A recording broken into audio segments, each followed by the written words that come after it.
How you doing? We're in Charleston, West Virginia today at the Union Bank building where they're holding a protest against Senator Capito's policy on health care. 1PA is an organization out of Pittsburgh and Pennsylvania that brought people from Washington, PA and Pittsburgh, PA down here to help protest with West Virginians.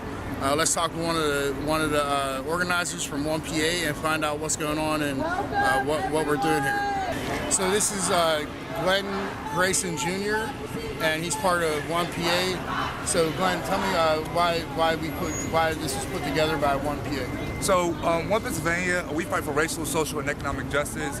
And today we're here as actually the first part of a two-day trip because the Republican Congress are having their annual summit this year, and we wanted to stop in West Virginia to tell Senator Capito hands off our health care, to tell the Republicans hands off our health care, hands off of making ridiculous immigration laws, hands off our education, hands off our environment.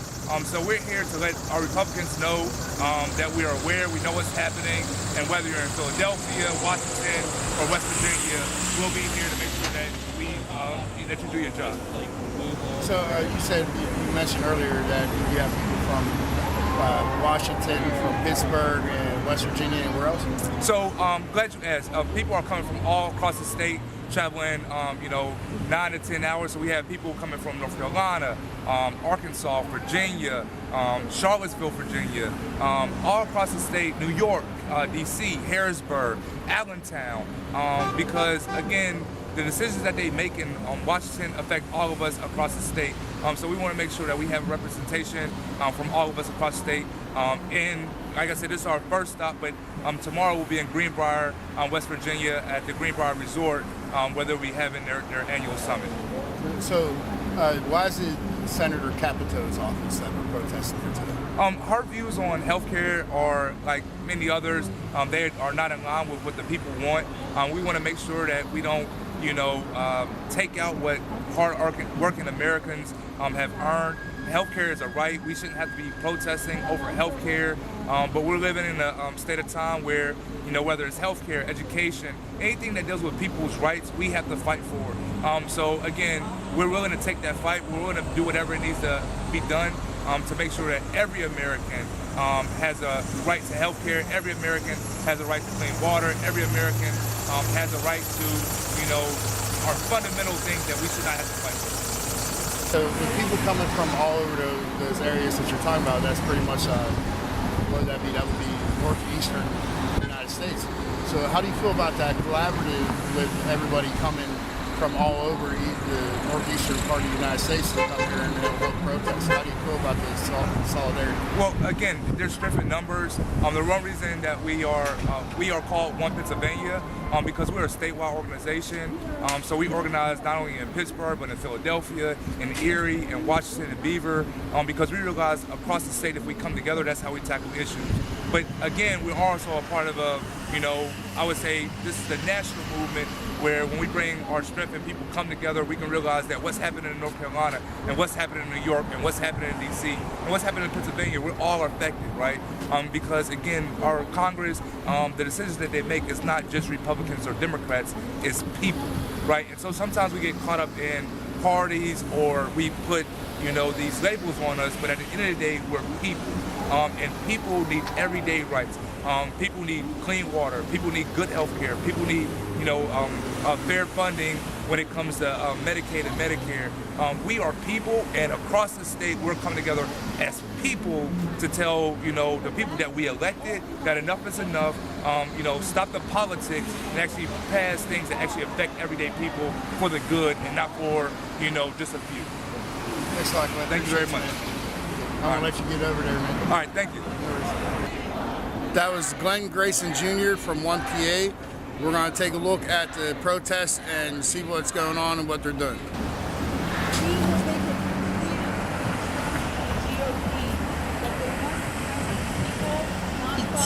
And we are rising up. And we are taking it to the top, from the grassroots up to the top. And they are going to hear our message loud and clear. I want to invite up another speaker, Miss Katanya Hart. She's a local activist and organizer. She's with the NAACP Charleston branch as the secretary. She works with the board of directors for the Call to Action for Racial Equality, amongst many other things. So thank you so much, Katanya, for being here. Well, thank you for having me. I just believe in people and the power of people. And I'm thrilled at the numbers that are here to support our efforts here in West Virginia, in Charleston. One thing definitely last night, attending a budget meeting about the state of West Virginia, to hear that our teachers are looking at having a sit-in to try to avoid the fact that they're going to have a walkout. And you know, they always try to break us when we unite and we have to strike. And so I want to talk about supporting those people who are organizing, supporting those individuals that have put themselves on the front line, like Alex and many others. Those of us who have a little need to share just a little bit more with them so they can spend the time necessary and the brain trust that they have, keeping us together, keeping us informed. We need to figure out ways of networking, finding out what the needs are on a person-to-person level so that we can support not only just those activists, definitely those activists, but also each other, because as it is becoming apparent, we need to show them that we're serious. We need to take a stand. We had people arrested at Shalimar Capitals a couple of months ago. So we need to make sure we have the money available to bail them out in organizing those situations. We need to make sure that if the people are striking, they're not starving at home, and that we can stand until they make concessions, and that we don't have to capitulate to their foolishness. That we're calling it out and saying it's time for a change. That we're not going to put up with it anymore. They think West Virginians are dumb. They get up there in D.C. in different offices and think they no longer have to maintain those promises and expectations when we voted them into office, and we're saying no more. And I'm very pleased to see that our progressives have signed up to take office and to take over, to remove those individuals from those spots so that they can make, if you get tired, it's time for you to move out the way. If you no longer have focus, it's time for you to move out the way. Nobody will call shame on you if you know it's time for you to retire and go home. And let someone who's capable do the job.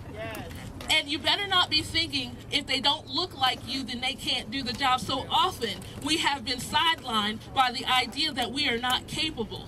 But we, as African Americans, as the poor people, we have trained ourselves, we can read, we have taught ourselves, information is available, and we can get the job done.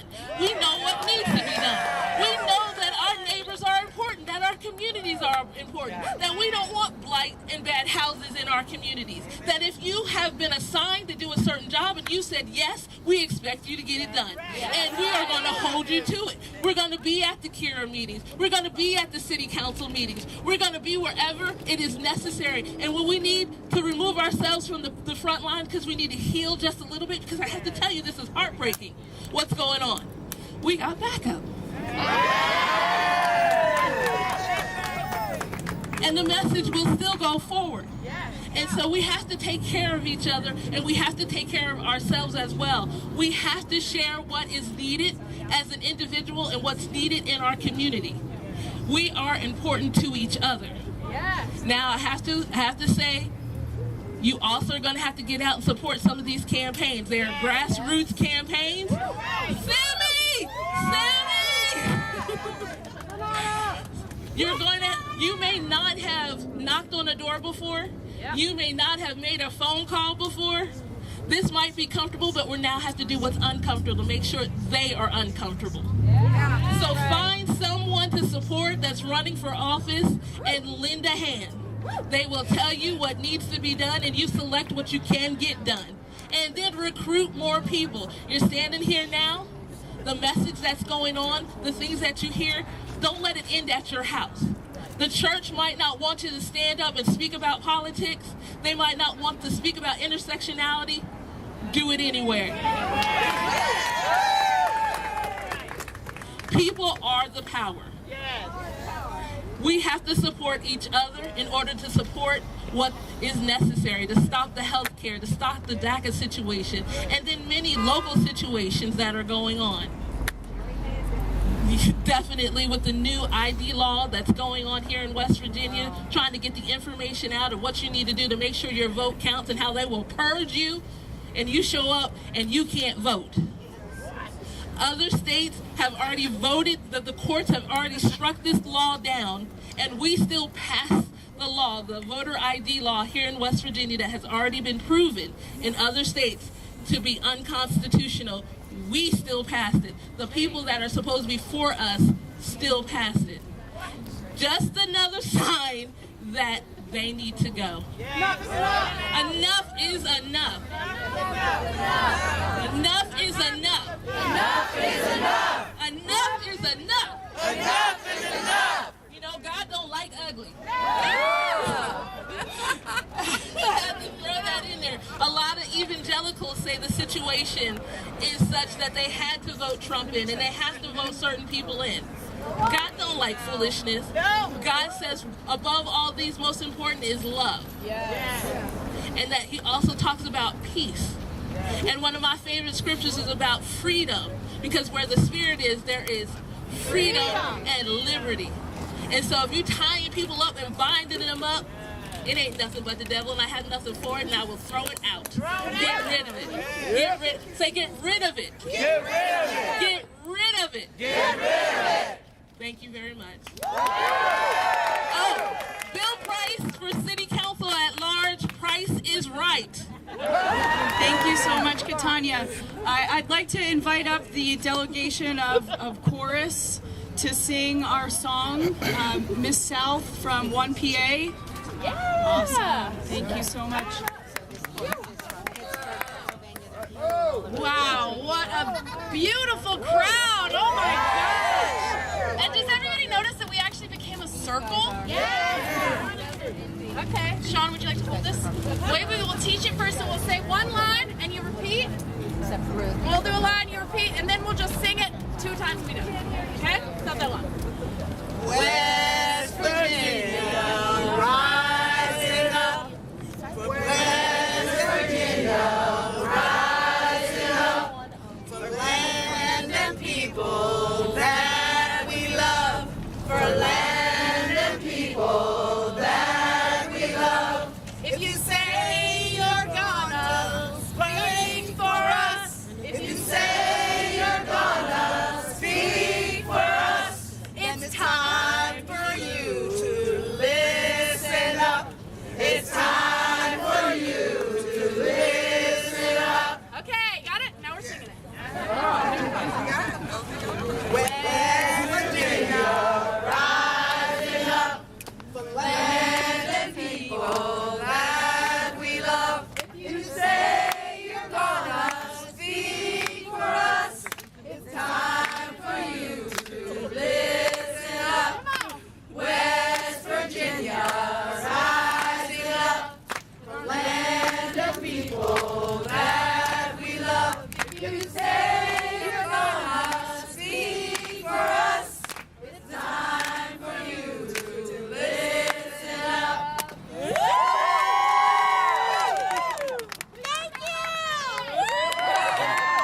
Thank you so much. We have a quick update from Mary Ann Clater on some of the really important issues that we need to be aware of and that we need to be fighting for at this current time. So I'm going to invite up Miss Mary Ann Clater to give us an update. Thank you so much. I'm running for Senate in District 17. This will be my first time running for Senate. And so I decided to go up to listen in today, and they were talking about Medicaid. And there were 2 bills that got passed through the Senate. So I want to bring us back down to the local level here for just a minute. And it was on Medicaid. They were going to convert $23 million from the Medicaid. They found some excess money somewhere. Last year they didn't have enough money, but now all of a sudden they found some excess money. And so they're converting it to do some construction to build a roof on the correctional facility. That ain't right. Right, on the correctional facility. Then they passed a bill to convert $16 million of Medicaid money for public defenders. Now, you know Medicaid money is used for the opioid crisis if you really want to work on the opioid crisis. So why aren't they putting that money in there? We wouldn't need extra public defenders if we stopped putting addicts in jail and we put them in long-term rehab facilities. So it's time for us to stand strong and stand together against this kind of BS. Because if you would have been up there and listened to the reasons that they were given, you would have been calling BS all over that floor in there. I mean, I had to control myself because I was like, you all are out of touch with society. Maybe you might want to do what you're supposed to do. Stop saying you're a Christian and you're not going into the jails. I'm going into the jails and I'm talking to them because that's what Jesus Christ tells you to do. I'm going to visit the sick in the hospital. I'm going to visit the poor. Now, so don't tell me about what you need to do because you're out of touch and you've lost touch with society. We are reclaiming our voice. Are you reclaiming your voice today? Reclaim your voice. Stand strong. Stand together. In South Carolina. Ohio. Am I missing anyone? Pittsburgh. Delaware. Wisconsin. Wow, all right, we got folks from everywhere. So thank you all for being here in West Virginia. I am not originally from here, but I will tell you I've learned so much from the people of West Virginia and from the colonization and oppression that has happened in this state here for so long. And I bet some of you all maybe know something about people who already have a lot of money and power, taking your money and power. Yeah. That is the case here in West Virginia too, as it has been in so many of our cities and states, and there have been coal barons who have taken money, health, and the right to a healthy, prosperous life from so many people in West Virginia. That ain't right. It ain't right. It ain't right. And it happens time and time again, and it continues to happen. So we are here outside of Shelley Capito's office. And I got to tell you, I was here this summer and I got arrested in her office because she wasn't listening to me and she wasn't listening to the people in my church and the people in my community. I do not have a lot of faith that Shelley Moore Capito will listen to any one of us alone. I do not have faith in that. I do have faith that together with our power united, we can face some of that power of our senator, of all of your senators and representatives from your state. That's right. Stronger together. Stronger together. We're stronger together. That's one value here in West Virginia. And I'll say that the people here in West Virginia, they really value the golden rule. That golden rule that we want to do unto others as we would have done unto ourselves. Yeah. Now, it seems like Senator Capito and maybe some of our other representatives operate under a different golden rule. They do, you know it, and that is that the people who have the gold make the rules. But that is not the golden rule that they should be operating under. The people who we elect, who are supposed to be legislating for us and making rules for us, need to be accountable to us, not to their investors. So together, we might not have all of that gold, but we do have that power. We have that power, and together we will join them. Now I want to leave you with one more thought, because I was reminded when I was at a different event last week by this amazing speaker, I was reminded of the words of Frederick Douglass. Frederick Douglass, who taught us that, oh man, now I'm on it and I'm gonna mess up the words, and I can't do that to Frederick Douglass. Agitate. Yeah, that was a big one. And the other thing that he said, oh my gosh, it's so good. You just gotta give me a second. Okay, power concedes nothing without a demand. And it never has, and it never will. Power concedes nothing without a demand. We know that has always been the case, and that it always will be, and so we gather here together. Mi nombre es Rogelio Reyes. Good afternoon, my name is Rogelio Reyes. Me encuentro aquí el día de hoy porque no me siento cómodo con el speak que tuvo anoche el señor presidente. I'm here because I don't feel comfortable with last night's State of the Union address. En este momento estamos viendo a los seres humanos como cosas, y las cosas les damos más valor que a los seres humanos. Right now they're looking at as human beings as though we're property, and unfortunately we give property more value than we give human beings. Entonces en este momento le quiero pedir a todas las gentes que están en el gobierno que por favor hagan conciencia y piensen en nuestros muchachos soñadores. And right now we're asking all of our elected officials to think with their conscience and think about our dreamers. Que piensen en un camino más fácil para la ciudadanía, para ellos. That they think about a pathway to citizenship, an easier pathway to citizenship for them. Yes. Necesitamos que respalden también el TPS. We also need them to defend TPS. Porque los inmigrantes que vienen a este país vienen a trabajar, no a lo que dice el señor presidente. Because immigrants come to this country to work, not to do what the president claims they do. Señores republicanos, les pido que cambien su actitud y que de verdad trabajen para la gente. Republican Party, we ask you to change the way you do things and start thinking about people. La gente se cansa, pero no deja de luchar. Esa es la razón por la que nos encontramos aquí. People may get tired, but they continue struggling and fighting, and that's the reason that we're here. Gracias. Thank you. Thank you. Sí se puede. Sí se puede. ¡Sí se puede! ¡Sí se puede! ¡Sí se puede! ¡Sí se puede!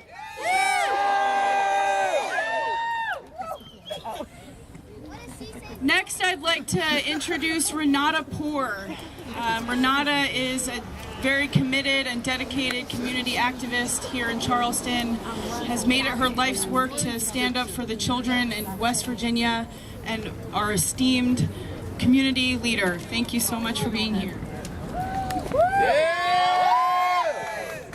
Welcome to Charleston, everybody.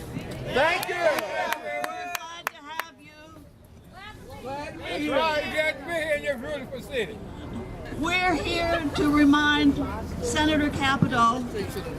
She's not up there today. She's on her way to the Greenbrier with the Republican Party, and I understand you all are heading there too, right? Yep. It's a big party. We're here to remind Senator Capito that we are all health care voters here. Who's a health care voter? We are here to remind Senator Capito that every American deserves affordable and quality health care. Every American.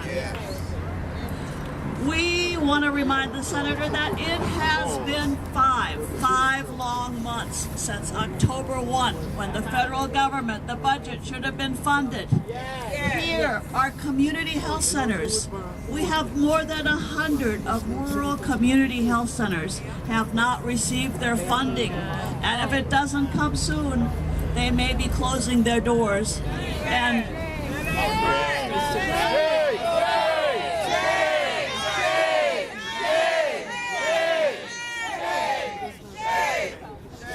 community health centers where people get their basic care, where they get their flu shot so they don't pass the flu on to everybody else.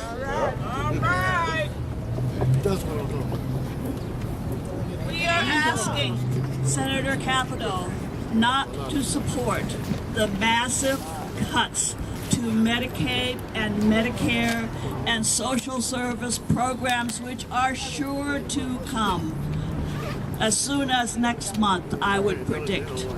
Last year, they proposed to cut $830 billion out of Medicaid. Medicaid, which is a program on which 600,000 West Virginians rely.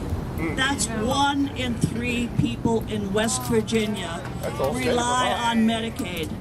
Children, elderly people, people with disabilities, and hardworking low-income people rely on Medicaid.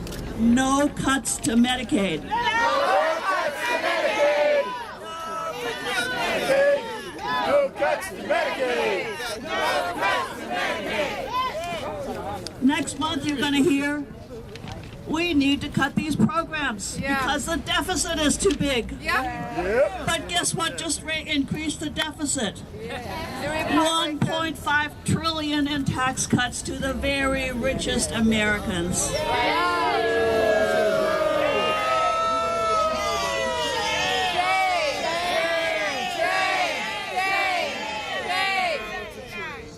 Next month, they're going to say we need to take this money for the poor so that we can give it to the rich. Not just the rich, the richest Americans. That's what's going to happen. Pay attention. Talk back. So I have to say something nice about Senator Capito. She's not a bad person. She has always supported the Children's Health Insurance Program in West Virginia, and we are grateful to her for that.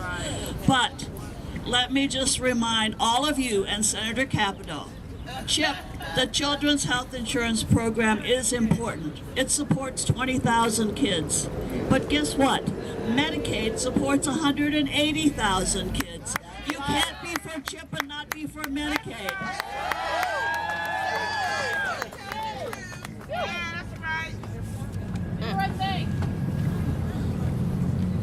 So, our kids!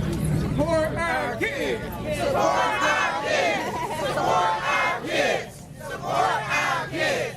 Support our kids! Support our kids!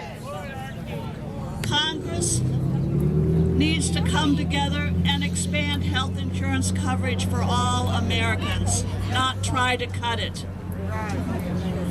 Universal coverage for every American, for every West Virginian and North Carolinian and Pittsburghian and whatever. Nothing else is acceptable. So, just say after me, have a heart, Senator Capito. Have a heart, Senator Capito! Support West Virginia over Washington politics. Support West Virginia over Washington politics! Thank you.